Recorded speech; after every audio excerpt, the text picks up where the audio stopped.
Hello everyone, how are you doing? This is MD Tech here with another quick tutorial. In today's tutorial, I'm going to show you guys how to insert or remove a page break in Microsoft Word.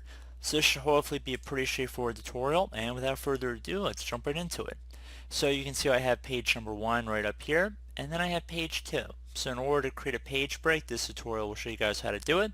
So we're just going to go up and left click on the Insert tab one time, and then you want to go ahead and left click on Page Break.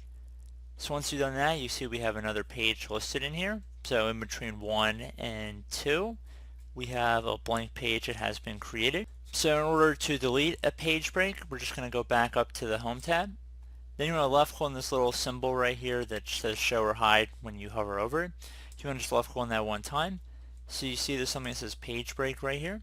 All you have to do is just highlight over it and then delete. And you can see now we only have 1 and 2. So if there's any content on page 1, it wouldn't be bringing 2 all the way back up to the top. But I think you guys get the point that now this is where the blank page used to be and it's no longer there. So I do hope this brief tutorial was able to help you guys out. And as always, thank you for watching, and I do look forward to catching you all in the next tutorial. Goodbye.